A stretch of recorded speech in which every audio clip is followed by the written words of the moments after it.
बात करेंगे इंडसइंड बैंक समेत कुछ स्टॉक्स की। दरअसल एक और अकाउंटिंग खामी के बाद इंडसइंड बैंक वायदा का टॉप लूजर बना हुआ है। भारतीय एयरटेल जेएसडब्ल्यू इंफ्रा में भी बड़ी ब्लॉक डील हुई है और डिटेल्स देते हैं यतिन मोता से। तो यतिन बताइए इंडसइंड बैंक के बारे में पहले तो, और उसके बाद भारतीय एयरटेल जेएसडब्ल्यू इंफ्रा में बड़ी जो डील्स हुई हैं उसकी डिटेल्स भी।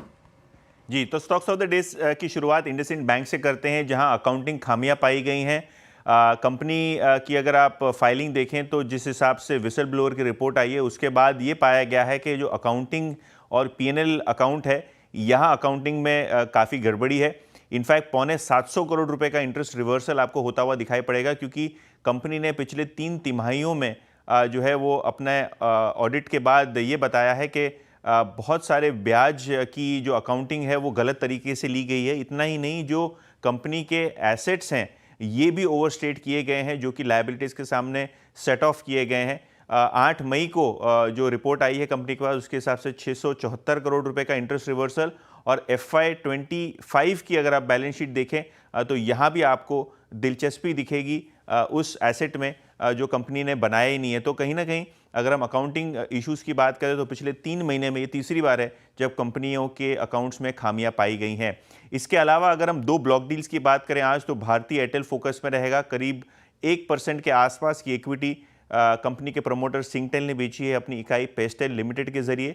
और ये ब्लॉक डील हुई है वो 815 से लेकर 820 रुपए की रेंज में होती हुई नजर पड़ी है, जहां लगभग 4.25 करोड़ शेयर्स का आपको वॉल्यूम होता हुआ नजर पड़ा है ब्लॉक डील के जरिए। तो ये देखा जाएगा कुल मिला कितने शेयर्स बेचे हैं, लेकिन हाँ $1 बिलियन यानी 8,500 करोड़ रुपए की ये ब्लॉक डील बताई जा रही है। सूत्रों के हवाले से ये खबर आई है।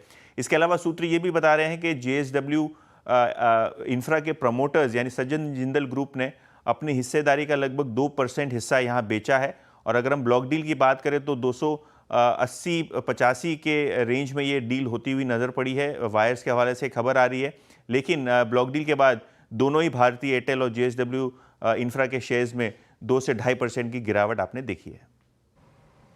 शुक्रिया आपका यतिन, ये तीनों ही स्टॉक्स पर डिटेल्स बताने के लिए। इंडसइंड बैंक पर एक राय ले लेते हैं। नीरव बताइए, ये स्टॉक कमज़ोर है, 15 रुपये नीचे है आज भी, लेकिन चार्ट्स पर कैसा लग रहा है और क्या लेवल्स इंपॉर्टेंट रहेंगे ऊपर नीचे की तरफ? या देखिए, IndusInd bank lower top lower bottom formation बना रहा है। एक डाउनवर्ड स्लोपिंग ट्रेंड लाइन का रेजिस्टेंस लिया है ये स्टॉक ने अराउंड दैट 840 ऑड लेवल्स, वहां से नीचे आया है। अब यहाँ से लग रहा है कि और थोड़ा नीचे जा सकता है अप टू दैट 710 700 लेवल्स।